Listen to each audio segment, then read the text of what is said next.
महाराज विद्वत्सेन अपने कुटिया पर बच्चों को शिक्षा अध्ययन कराते थे।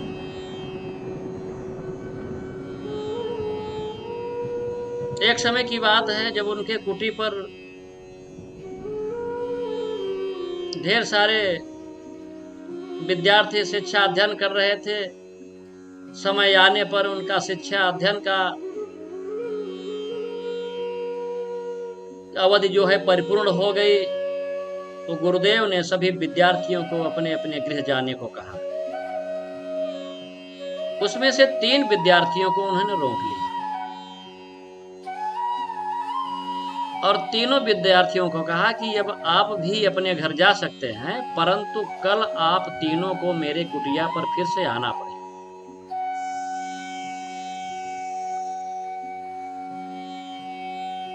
तब उन शिष्यों ने कहा ठीक है गुरुदेव, कल आएंगे।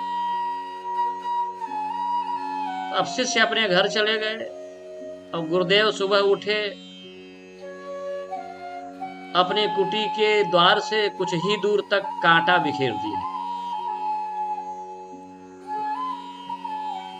अब जब शिष्य आए तो पहला शिष्य जो है उसने सोचा कि कहीं गुरुदेव की सेवा में कुछ बाधा न उत्पन्न हो जाए, मेरे शिष्टता का कुछ जो विखंडन न हो जाए, इसलिए वह रुका नहीं और कांटा चुभते हुए चला गया और कुटी में पहुंचने के बाद फिर वो अपना कांटा निकालने लगा।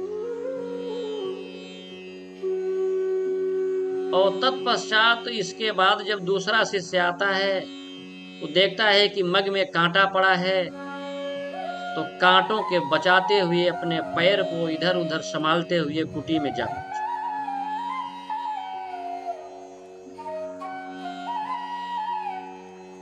इसके बाद जब तीसरा शिष्य आता है तो देखता है कि मग में कांटा है, रास्ता में कांटा है,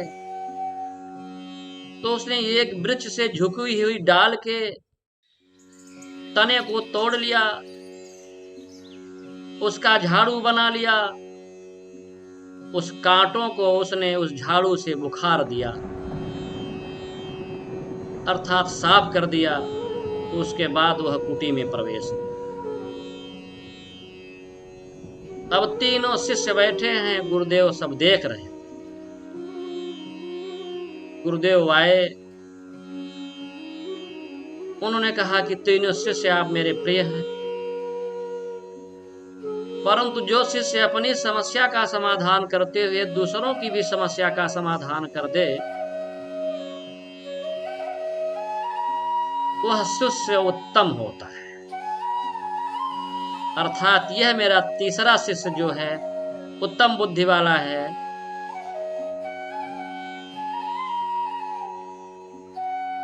इसलिए इसका प्रथम स्थान है। अतः इस कहानी से यह शिक्षा मिलती है कि खुद तो किसी भी समस्या से उबरें